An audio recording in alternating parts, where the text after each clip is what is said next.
We just reviewed our vocabulary words, so when I'm reading the story, boys and girls, if you hear one of your vocabulary words, I just want you to gently tug your ears, okay? That way I'll know that you've recognized that you've heard one of your words. So, in our last reading, we learned that the older sister realizes that the wolf has disguised himself. Okay. Uh-oh. Yes. Tell me what you heard. Disguise. The word was disguise. Very good. So the wolf has disguised himself as Po Po, but now the sisters know that. Be careful. Now the sisters know that the wolf isn't their grandmother, okay? And so the story is going to take a twist. Let's see what happens as we read, okay? I want you to remember that when we're reading, that we're going to continue to make inferences about the characters in the story. We're going to be like detectives, okay? And you know how detectives are. They're very careful and they're looking at all the clues to figure out what's happening. So sometimes as a writer, they don't always write how the character's feeling, right? They don't always do that. And sometimes they want the readers to figure things out. So we have to be those detectives and use our clues. And when we do that, we call that making inferences. So today as we read, you all are going to remember that our objective is to make inferences about what the characters are feeling using the evidence from the text. Are you ready to do that? Yes. Okay. Here we go. Shang jumped out of the bed, and Tao and Poutsy came to her to the ginkgo tree. There, Shang told her sisters about the wolf, and all three climbed up the tall tree. It says here that the children climbed up the tall tree. Why did all the children climb up the tall tree? It doesn't tell me in the story. So, I know what. I can make an inference right now. So when I make an inference, I can make a book and place it to my heart. Every time I'm making an inference. Let me do that. Make a book, place it to my heart. So they climbed up the tree. The author's telling me the children climbed up the tree. So I know that when I'm inferring,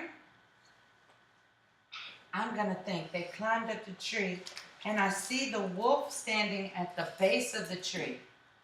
So I know that the wolf could harm me. So I would make sure that I would climb up that tree too. So the children climbed up the tree because the wolf would harm them. He would harm them. And I know that because I know that wolves are dangerous animals. So I've used some of the clues. In the story, I know the author wrote that the wolf had long claws and he had sharp teeth. So those are some of the clues that I'm using as a detective.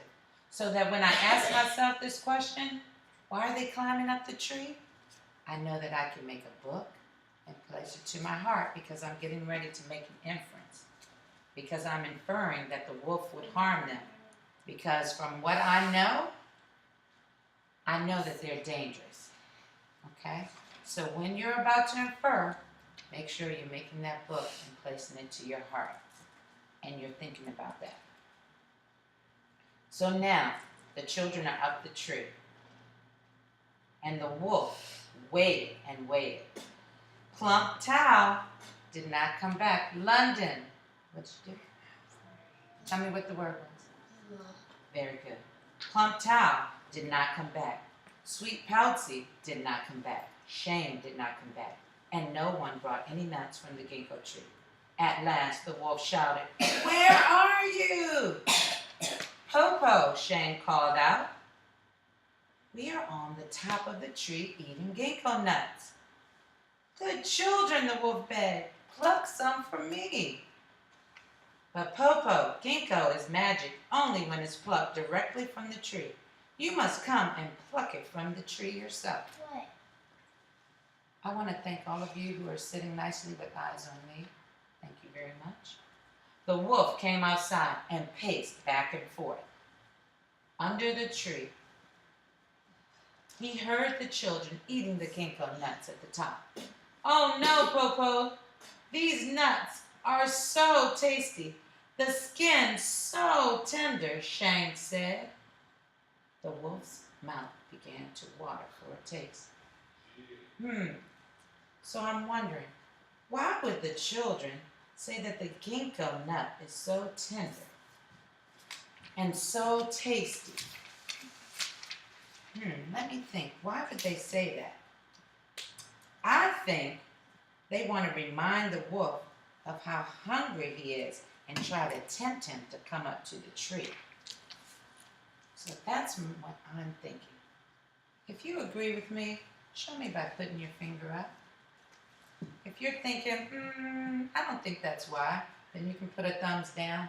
And if you're thinking, I'm just not too sure. All right? Okay.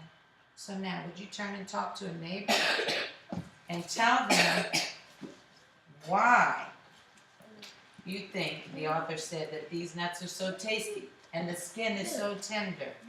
Turn and talk. The author said because he wanted to know that you could instead of The author said it's so good and tasty because he wanted to trick wolf to come up the tree. So they can trick him. So they can get down and put on ginkgo nuts on with him.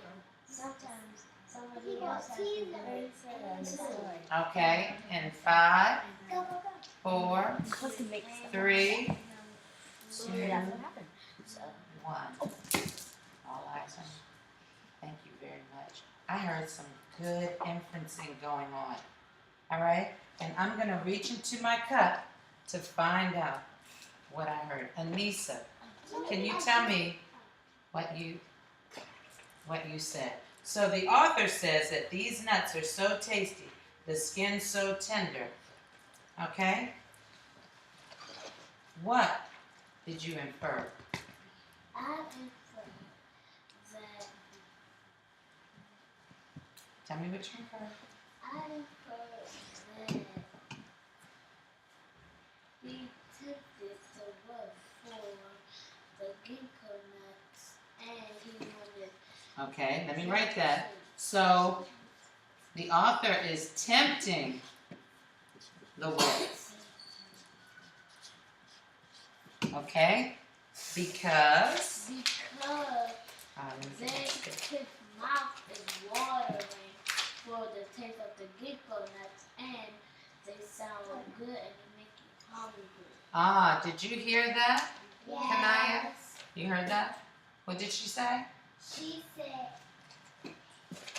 they wanted to tempt him because he didn't get no ginkgo nuts and his mouth was watering. Okay. And why was that happening? Because he was what? Hungry. All right. So they're tempting the wolf, right, with the nuts. And this is because the wolf is what? Okay. Because the wolf is hungry. All right. Thank you, my dear. Okay, thanks. All right. So now, what I want you to do is, as we're reading, remember when we're making our inferences about the characters, we're making a book and we're placing it where? To our heart. To our heart. Very good. All right, let's read on to see what happens. The wolf was overjoyed and fetched the basket and the rope. So we said fetched. Fetched is another way of saying that he went to go get something, okay? So he went to go get the rope. And then he threw one end of the rope to the top of the tree. Shang caught the rope and began to pull the basket up and up. Halfway, she let go of the rope, and the basket and the wolf fell to the ground. I am so small and weak, Po Po, Shang pretended. I could not hold the rope alone. This time I will help, Tao said. Let us do it again. The wolf had only one thought in his mind, to taste the ginkgo nut. He climbed into the basket again. Now Shang and Tao pulled the rope on the basket together, higher and higher. Again, they let go, and again the wolf tumbled down, this time bumping his head. The wolf was furious. He growled. He cursed. He could not hold the rope. Po Po, Shang said, but only one ginkgo nut, and you will be well again. I shall give a hand to my sisters this time, Poutsy, the youngest, said. This time we shall not fail. Now the children pulled the rope with all their strength. As they pulled, they sang, hey yo, hey yo. And the basket rose straight up, higher than the first time, higher than the second time, higher and higher, until it nearly reached the top of the tree. When the wolf reached out, he could almost touch the highest branch. I'm making a picture, I can see that. He's almost touching the highest branch. Now I want you to stop right there. Make a mental picture of the wolf just about to touch the highest branch. And I want you to think about how the wolf is feeling right at this moment. Think about it. Make a picture, put it to your heart. Are you listening? All eyes on me.